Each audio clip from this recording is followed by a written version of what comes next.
Hair loss series का second video है। मैं अपने पिछले वीडियो में आपको normal hair cycle, hair loss और हेयर ग्रोथ के बारे में जानकारी दे चुकी हूँ।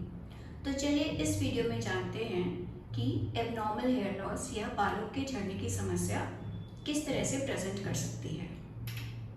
तो हेयर लॉस लोकलाइज्ड भी हो सकता है और जनरलाइज्ड भी हो सकता है। लोकलाइज्ड मतलब केवल एक छोटा एरिया इन्वॉल्व है एंड जनरलाइज्ड मतलब पूरे सर में या सर के काफ़ी सारे हिस्से में इन्वॉल्वमेंट है। फिर हेयर लॉस सडन भी हो सकता है और ग्रेजुअल भी। सडन यानी कि अचानक आपके बहुत ज़्यादा बाल गिर रहे हैं एंड ग्रेजुअल मतलब धीरे धीरे बाल गिर रहे हैं एंड एक टाइम आता है जब आपको ज़्यादा नोटिस होने लगता है कि अरे मेरे बाल कहाँ गए। फिर बाल ऐसे भी शेड हो सकते हैं कि आपको हर जगह बाल ही बाल दिखें और बाल चुपके चुपके धीरे धीरे बिना कुछ इंडिकेशन दिए भी कम हो सकते हैं। तो इस तरह से हमें एक आइडिया लगाना होता है कि किस तरह का हेयर लॉस आपका है। तो चलिए पहले बात करते हैं लोकलाइज्ड हेयर लॉस के कॉमन कॉजेज़ के बारे में। लोकलाइज्ड हेयर लॉस का सबसे कॉमन कॉज है एलोपेशिया एरियाटा। इसमें बिल्कुल सिक्के जैसे पैचेस आपके सर में बन जाते हैं जहाँ पे बाल बिल्कुल गायब हो जाते हैं। किसी किसी में ये डिफ्यूज पैटर्न में भी आ सकता है। ये सर के अलावा आपके आईब्रोज में, बियर्ड, मुस्टैच इस तरह के एरियाज में भी खाली पैचेस बना सकता है। फिर जो दूसरा कॉमन कॉज है लोकलाइज्ड हेयर लॉस का वह है फंगल इन्फेक्शन। वो उसको हम टीनिया कैपिटिस कहते हैं। टीनिया कैपिटिस केवल बच्चों में ही होता है एंड इसमें सर में बाल कम भी हो जाते हैं जहाँ पे ये अफेक्ट कर रहा है और उसके अलावा वहाँ की जो स्किन है वहाँ पे कई बार छोटे छोटे दाने या फिर वहाँ पे कोई छिलका या टूटे टूटे बाल नज़र आ सकते हैं। फिर उसके अलावा कुछ फिजिकल कॉजेज़ भी होते हैं लोकलाइज्ड हेयर लॉस के, मतलब कुछ ना कुछ बाहरी कारण है। तो बाहरी कारण में कॉमन कॉज है ट्रैक्शन एलोपेशिया। जिन लोगों को बहुत टाइट बाल बांधने की आदत होती है या फिर जैसे हमारे रिलीजन के कारण जैसे सिख ब्रदर्स हैं जो बहुत टाइट टर्बन बांधते हैं, तो उनके बालों में खिंचाव के कारण जहाँ पे सबसे ज़्यादा खिंचाव पड़ रहा है वहाँ से बाल कम हो जाते हैं। ट्रिकोटिलोमेनिया एक अलग कॉज है जिसके कारण भी लोकलाइज्ड हेयर लॉस हो सकता है। ट्रिकोटिलोमेनिया में बेसिकली किसी इम्पल्स कंट्रोल डिसऑर्डर के कारण, मतलब आप साइकोलॉजिकली किसी कारण से अफेक्टेड हैं, स्ट्रेस्ड हैं, तो आप अपने आप ही अननोइंगली अपने बाल तोड़ते रहते हैं। तो ये हैं common causes localized hair loss के एंड ये सारे लोकलाइज्ड नॉन स्कारिंग एलोपेशिया के कॉजेज़ हैं। एक स्कारिंग एलोपेशिया भी होता है। स्कारिंग एलोपेशिया में आपकी जो स्किन है वो भी बालों के साथ अफेक्ट हो रही है। स्किन में भी इन्फ्लेमेशन के कारण डैमेज हो रही है जिसके कारण वहाँ पे स्कारिंग हो रही है। स्कारिंग मतलब कि जैसे चोट लगने के बाद स्किन थोड़ी पतली हो जाती है कई बार एंड थोड़ी दब जाती है, वैसे ही बाल भी डैमेज हो रहे हैं एंड स्किन भी डैमेज हो रही है।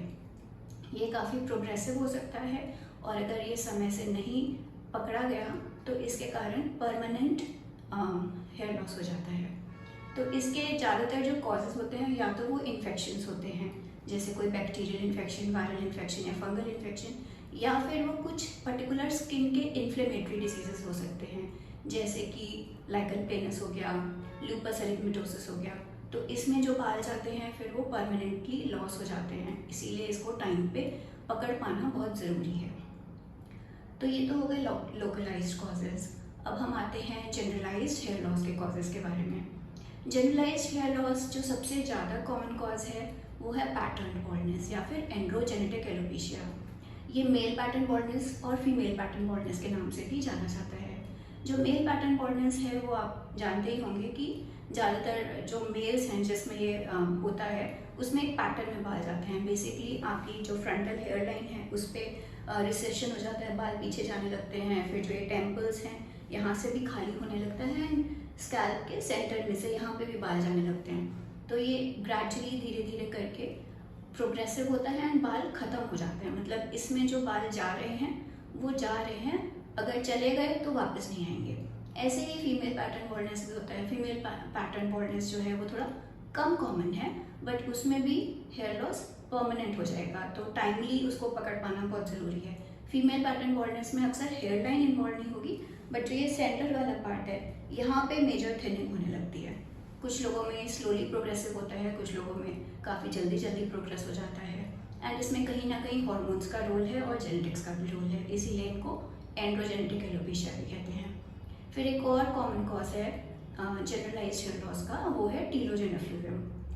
टीलोजेन एफ्लूवियम कई कारणों से हो सकता है और ये इसकी दो तरह की प्रेजेंटेशन होती है। एक होती है अक्यूट टीलोजेन एफ्लूवियम और एक होता है क्रॉनिक टीलोजेन एफ्लूवियम। अक्यूट में अचानक सडन हेयर लॉस होगा एंड क्रॉनिक में धीरे धीरे बाल कम हो रहे होते हैं।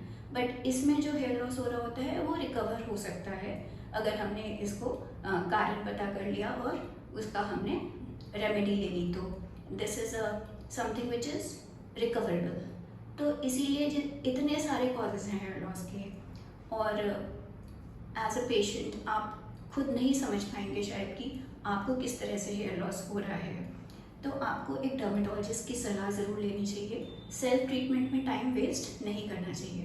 तो अगर आपको लगता है कि आप भी किसी तरह के हेयर लॉस से परेशान हैं, जूझ रहे हैं, और आपको अभी तक आपने डर्मेटोलॉजिस्ट से सलाह नहीं ली है, तो आपको ज़रूर जाके सलाह लेनी चाहिए। एंड आपको लगता है कि आपको कोई क्वेश्चंस मुझसे पूछने हैं, तो आप कमेंट सेक्शन में वो ज़रूर पूछ सकते हैं।